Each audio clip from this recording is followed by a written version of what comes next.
안녕하세요. 밀리터리 미니어처 드림입니다. 한국 공군이 또 다른 전력 증강 사업 중의 하나로 조기 경보기 추가 도입을 준비하고 있습니다. 웬 뜬금없는 조기 경보기?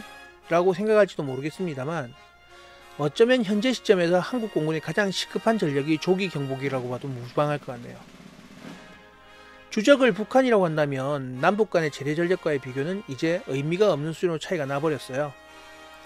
경제력의 차이가 너무 벌어지고 실제로 50배 이상의 경제력으로 인해서 국방력의 차이는 의미 없는 수준으로 벌어져 버렸습니다.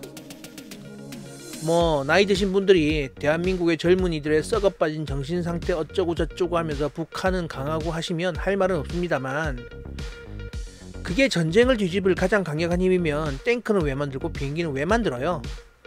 차라리 2차 대전처럼 일본군한테 죽창안강자를 쥐어주고 반자에 돌격시키지.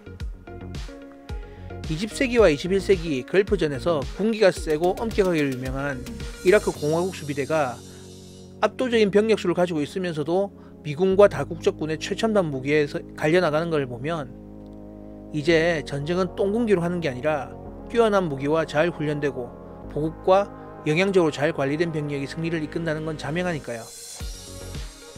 하지만 이런 압도적인 대한민국 군도 북한군에 대해서 아픈 손가락이 있죠. 바로 미사일이죠.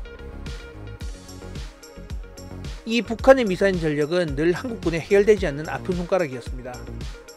일단 미사일이 발사대를 떠나고 나면 요격 확률이 매우 낮아집니다. 미사일 요격 미사일로 대표되는 패트리어트 미사일도 요격률이 10에서 70%로 들쑥날쑥하고요.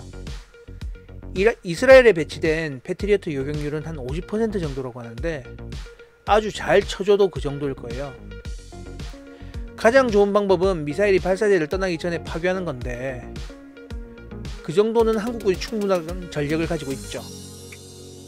요격 미사일의 수는 북한의 탄도미사일을 따라갈 수는 없지만 탄도미사일은 오히려 북한보다 한국이 더 많으니까요.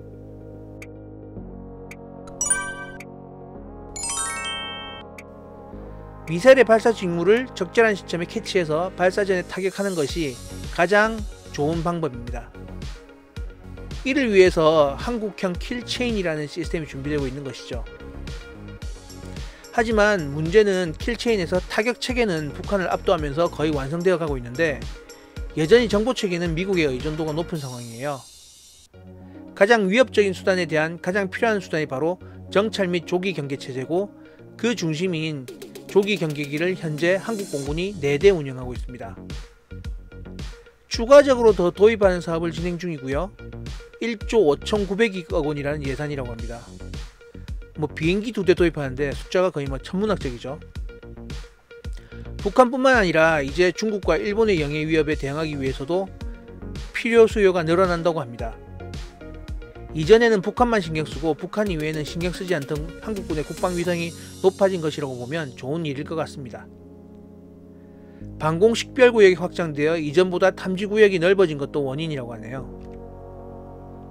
2027년까지 마무리할 사업이라 정권 말이고해서 서둘러 진행될 거라는 게 관측이었는데 RFP가 좀 늦어지고 있답니다. 현재 사브의 글로벌 아이와 E737이 경쟁 중인데 E737의 제작사인 보잉이 코로나의 영향으로 사업 성적이 좋지 않아요. 여객기가 안 팔리는 거죠. 제작사의 신용등급이 좋지 않다면 생산, 인도의 문제뿐이 아니라 향후 유지 보수에도 문제가 생길 수 있으니까요. 그리고 한국군이 사용하는 F-15 전투기, AH-64 공격 헬기, P-8A 해상 초계기 등 보잉에 너무 많은 무기가 쏠려 있는 것도 문제예요. 반면에 사브의 글로벌아이는 최신 레이더를 탑재하고 있지만 기체가 좀 소형이라서 콘솔 수도 작고 그리고 관제 인원도 적고요. 최고 고도도 E737보다 낮습니다만 사브는 채공 시간이 길고 작다는 것은 운영 정비 공간을 덜 먹기도 한다 라고 이야기를 하고 있습니다. 하지만 도입이 된다고 하면 기존에 사용 중인 E737 이외에 도입하게 된 운영체제가 이원화될 수 있습니다. 이래저래 장점보다는 단점이 커 보이네요.